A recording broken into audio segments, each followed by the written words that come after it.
Daunis Auers from the University of Latvia, and I'll be talking about the impact of the Ukraine-Russian war on populism in Latvia. So populism has been a feature of the Latvian political landscape since the 1990s, both in terms of style, both in terms of idea. And certainly the last year hasn't been any different. However, in the 1990s and in the noughties, populism was mostly practiced by political parties of the extremes, of the left and the right, although the mainstream parties occasionally dallied in it. However, over the last 10 years, we've seen a mainstreaming of especially right political parties, should say radical right political parties, and they've moved away from populist rhetoric as they've become embedded in a succession of Latvian governments. And we've seen a space emerge for new populist forces, should we say pure populist forces to emerge, not being tied to a left wing or a right wing or a nationalist ideology, but purely espousing an anti-elite rhetoric. And these parties have done very well in recent elections.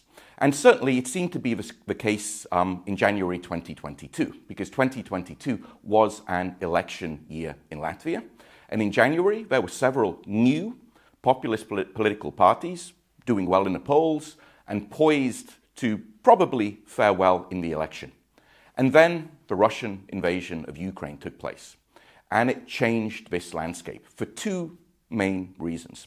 The first is that the anti-elite rhetoric, which is at the core of the populist parties, was weakened by rising public support for government action, because the Latvian government was quick to condemn Russia, was quick to send aid, financial aid, diplomatic support, all kinds of also civil society organizations got involved, but the government led the way. And there was huge public support for these government actions, which weakened then, of course, the anti-elite rhetoric of these populist parties. And it probably isn't a surprise that the big winner of the election that we had in October 2022 was the Prime Minister's new Unity Party.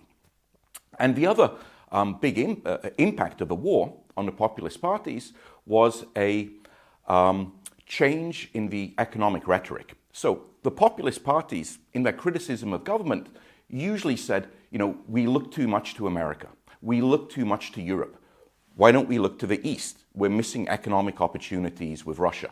And of course, this argument was destroyed by the war. And this left the populists floundering. One of the leaders of one of the populist parties simply moved his family to Southern Europe. And he occasionally appeared back in the summertime, but essentially, he was not a serious political actor. The other parties were sort of rather withdrawn. They had to change their rhetoric. They had to change their style a little bit. However, in the summer, when the economic impact of the war became clear, when gas prices started rising, other energy charges started rising, Latvia took on more than 30,000 Ukrainian refugees, which also, of course, had an impact on the government budget. Then this kind of anti-government rhetoric, in economic terms, began to gain traction again. So when it came to the election in October, we did have both a ethnic Latvian and a Russian-speaking party elected to the parliament. They've been kept in opposition. But as the economic pinch from the war continues to hit Latvia, their rhetoric will probably gain more and more traction.